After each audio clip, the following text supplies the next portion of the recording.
Eden is out in theaters, new movie from Ron Howard, starring Jude Law, Ana de Armas, Vanessa Kirby, Daniel Brühl, Sydney Sweeney, Toby Wallace. It's based on a true story. 1929, Europe is in economic crisis after the First World War, fascism slowly rising. Dr. Ritter and his partner Dora moved to a desert island called Floriana in the Galapagos to escape society and write a new philosophy designed to save humanity from itself. Sometime after, two other groups of people arrive on the island. The Whitmer family, Germans inspired by Ritter's letters, hoping to also live a happier, better life on their own, and a group of young gigolos led by an Austrian baroness who intends to build a luxury hotel on the island beach and bring tourism there.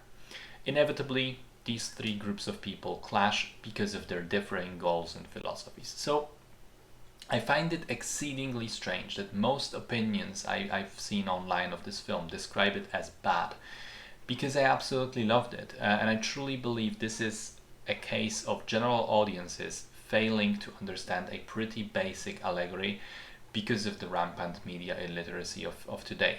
So the reason I enjoyed this film so much is that aside from being a pretty compelling sort of surface level true story of real people, with some embellishments of course, it also manages to have its characters be vessels for various classes of society and be a surprisingly elegant allegorical tale of class warfare. So you have the intelligence, the educated philosophers who hold themselves in high regard and appear to know what they're doing until truly tested. As time goes on, Ritter and Dore are doing an increasingly shit job of surviving, especially compared to the Whitmers. They have to rely on the charity of others, they long for attention of the media, and their own philosophical musings turn out to be bullshit that has no value. Interestingly, there then comes a contrast between the two of them, where Ritter sells out and abandons his own principles pretty quickly for food and other supplies. Dore stays idealistic, even if it makes no sense at all, even when her inspiration, Ritter, proves to be a false idol, and even when this behavior costs her her own health. Thus kind of showing the two different types of criticizing the two different types of artists or intellectuals. Then you have the Whitmers, the working class, looked down on by everybody else. They are the most reasonable and peaceful of the group, and they prove to be the most capable and resourceful. They actually have skills that are useful in the real world. They can take care of themselves. They seek almost no conflict unless directly interfered with, yet they do fall victim to the other classes at times. The intellectuals, they're misled by Ritter into coming to the island in the first place, and the Baroness, they're manipulated into sharing resources at times and fruits of their own labor. Finally, you have the Baroness and her crew, who are the decadent rich, the self-proclaimed aristocracy who, even in this remote corner of the world, take claim to power and land. They have absolutely no survival skills, but can never admit that, instead wasting away their days, then stealing from the working class to survive, and manipulating others to stir class conflict between the working class and the intellectuals, a conflict on which the rich hope to gain. I mean, overall, it is a social commentary that I think is spot on and couldn't have been more clear, yet somehow it seems to have flown over many of the viewers' heads.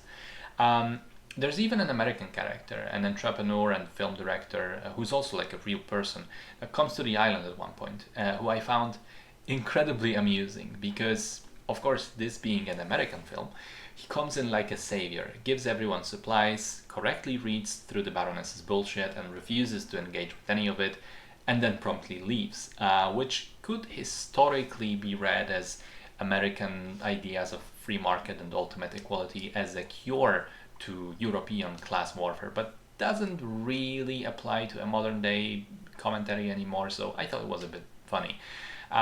I love the performances in the film. Yes, they are a bit exaggerated, but again, when you consider that these characters are vessels for ideas, I think it makes sense. A lot of people also criticized the accents in this film, which honestly I don't give a shit about that. Linguistic accuracy is not this movie's priority, and if you just focus on the allegory, wonky accents are really not a problem at all. Jude Law and Ana de Armas are both great. They fill the scenes with their sort of imposing presence. Vanessa Kirby gives a remarkable performance with so much restrained and unrestrained rage, disdain, and contempt for others, with flashes of her own pain and hurt and envy, especially in the lunch scene. I like the production design. I think all the costumes and sets and cinematography looks good. One thing that was perhaps a bit too much for me was the birth scene. I won't spoil the details here, but it does feel like it's going absurdly far with it. But again, if you decide to treat it as a display of ideas rather than a realistic depiction of an event, I think it still works. It works thematically, as does the rest of the film. Again, I found it to be a very compelling tale of class struggle dressed in a retelling, in an account of a crazy real story. I don't get the criticisms of this movie at all. I think people who found it bad or uninteresting struggle with media literacy. I personally think it's a great movie.